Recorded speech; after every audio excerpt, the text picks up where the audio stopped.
A great thing about what I do is it's essentially looking back to things that we've already made, items that are already sturdy and can be reused for something, and just trying to find a new life for these pieces.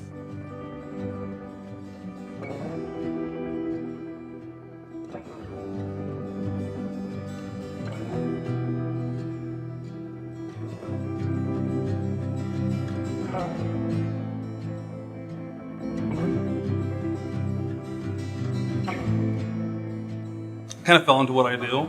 I was gifted a blender by one of my friends, and he told me that it was shocking him, so that he wouldn't suggest that I use it as a blender, but I loved the design of it, the look of it, but I couldn't just throw it away. I've always been into repurposing things. Like, I've done a lot of non-lighted objects, and I knew I wanted to do something with it, but I didn't know. I had thoughts about maybe turning it into a fish tank or something along those lines, and then it struck me with the way that the glass was in the blender that it would make a really cool desk lamp.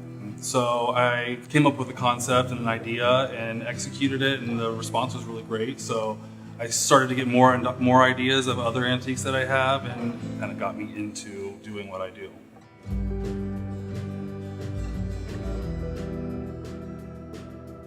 So what I do is I basically try to find a new life for items that I find interesting, that are just either going to waste away in a landfill or sit on a shelf in an antique store for the next 50 years.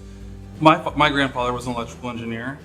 Before I started doing this, I actually didn't know, but I started creating these lamps, and I was contacted by my dad, and he said he was proud of me for following in my grandfather's footsteps, and I really had no idea what he was even talking about at that point. But later, when I went back home to visit with my dad, he showed me a picture of my grandfather about my age with a wooden lamp that he had made. It was like a barn post that he had drilled out and actually turned into a lamp when he was around my age. And I had no idea that this was something that he even did.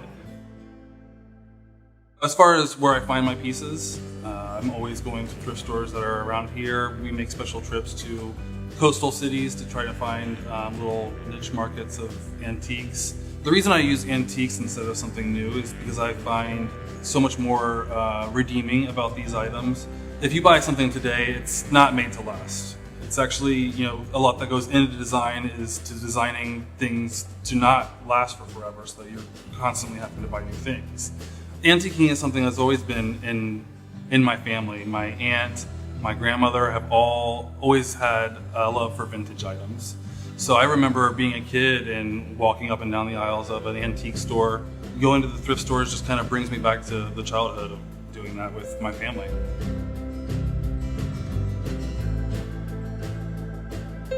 Since the invention of electricity, not a lot has changed in the lamp world. It's the same. The harp, the wiring, the socket, the bulb are all pretty much exactly the same as they were when they were first introduced to us. So lamps that were made in the 40s and 50s still in use today, and hopefully the lamps that I'm making will be in use for the next 100 years.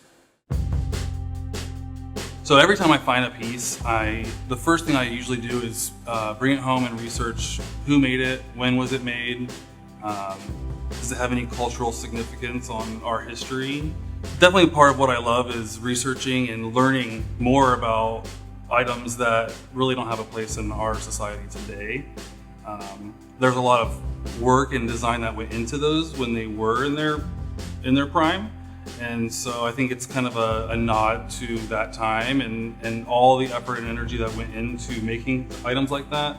Because I do believe that we definitely live in a throwaway society as of right now. A lot of people aren't trying to repurpose. A lot of people are just throwing away and buying new. A lot of the things that I've found on the side of the road. Like, if I had not intervened, they would be sitting and rotting away in a landfill to this day. And a lot of these items are big, bulky, cast iron, heavy items that would probably never leave this world. So I have a lot of pride about the fact that I'm actually making things that people want to bring into their house and maybe pass it on to their kids as well, and everything is designed to last for those lifetimes. I think that if there was something that I could be a part of in a bigger picture, I would hope that I inspire people to think outside the box, try to repurposing things, and the next time you go to throw something away, maybe think of what you could make out of it.